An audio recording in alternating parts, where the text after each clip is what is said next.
The woman who convinced the world she was a man for 50 years. What if I told you that one of America's most respected jazz musicians lived a lie for over 50 years? That he married 5 different women, raised 3 children, and fooled everyone from Duke Ellington to his own family, until the moment paramedics tried to save his life. This is the extraordinary true story of Billy Tipton, and the secret that died with him in 1989. Oklahoma City, 1914. Dorothy Lucille Tipton was born into a world where women had just gotten the right to vote, but still couldn't dream of playing jazz in nightclubs alongside men. By high school, Dorothy was already showing musical talent, piano, organ, and saxophone. But she also knew something else. In the 1930s, if you wanted to make it as a jazz musician, you had to be a man. So in 1933, at age 19, Dorothy made a decision that would define the rest of her life. She cut her hair, bound her chest, put on a suit, and became Billy Tipton.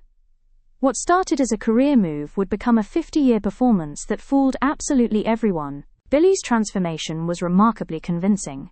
He was slight of build, which worked in his favor, and his voice naturally fell in a lower register. But it wasn't just about appearance. Billy had to learn to walk, talk, smoke, and move like a man of the 1930s. His first break came with radio broadcasts in the mid-1930s. Billy could play piano, saxophone, and had real talent for leading a band. In the segregated world of jazz, he was a white musician who could actually play, and that opened doors.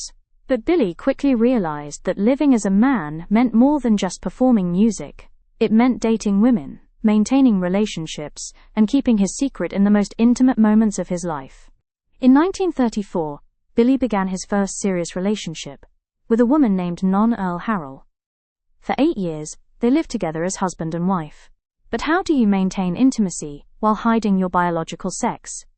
Billy created an elaborate story. He'd been in a terrible car accident that damaged his genitals and broke his ribs. The chest binding? Medical necessity. The avoidance of doctors? Too painful to discuss. The lack of physical intimacy? Doctor's orders. It was a lie that would serve Billy for the next 5 decades, told to 5 different women who all believed they were married to a man recovering from a tragic accident. By the 1940s, Billy Tipton was making a name in jazz circles. He played with renowned musicians, led his own bands, and even caught the attention of Duke Ellington. His reputation was built on talent, professionalism, and the ability to lead a tight group. But success brought scrutiny. The closer Billy got to the big leagues, the more dangerous his secret became. Fellow musicians shared hotel rooms, changed clothes together, and lived in close quarters on the road. Billy developed an almost paranoid level of privacy.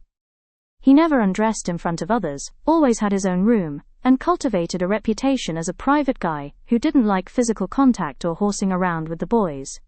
Over the decades, Billy would live with 5 different women who all considered themselves his wife, though he was never legally married to any of them. There was Non Earl, then Betty Cox, then June, and later Marianne, and finally, Kitty Kelly. Each relationship followed the same pattern. Billy would explain his medical condition, the woman would accept it out of love, and they'd build a life based on emotional intimacy rather than physical.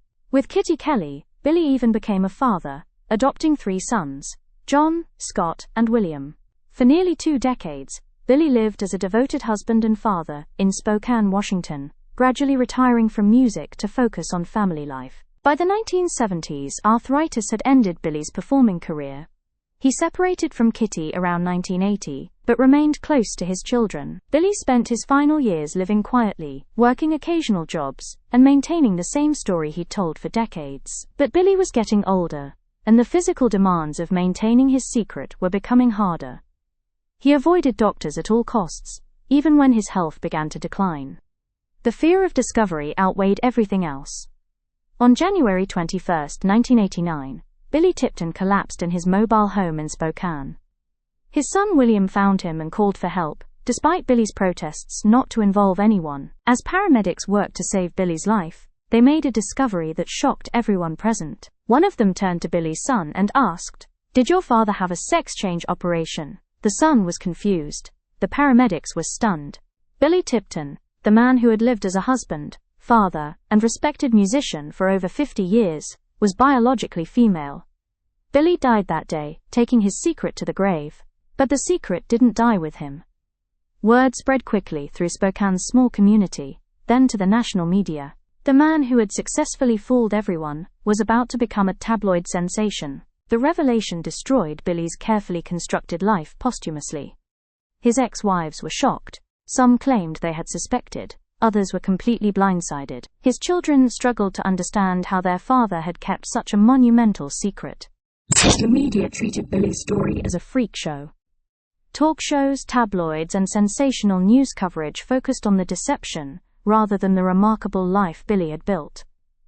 The respect he'd earned as a musician was overshadowed by the scandal of his gender identity. But Billy's story raises profound questions. Was this really deception, or was Billy simply living as his authentic self in the only way possible in that era? In a time when gender identity wasn't understood, was Billy a woman pretending to be a man, or a transgender person living their truth? Today, Billy Tipton's story is being reconsidered. Modern documentaries and books approach his life not as a story of deception, but as the journey of someone who lived authentically in a world that wasn't ready to accept gender diversity. Billy Tipton played jazz professionally for over 40 years, led successful bands, raised 3 children, and maintained loving relationships with 5 women. He did this while carrying a secret that could have destroyed everything he'd built. Whether you see Billy as a woman who disguised herself for career opportunities, or as a transgender man living his truth, one thing is undeniable. For 50 years, Billy Tipton convinced the world he was exactly who he said he was. Billy Tipton's story reminds us that identity is complex, and that sometimes the most extraordinary lives are built on the courage to be who you really are, even when the world isn't ready to understand. The next time you hear jazz music, remember Billy Tipton, the musician who proved that talent, dedication, and authenticity matter more than the gender assigned at birth.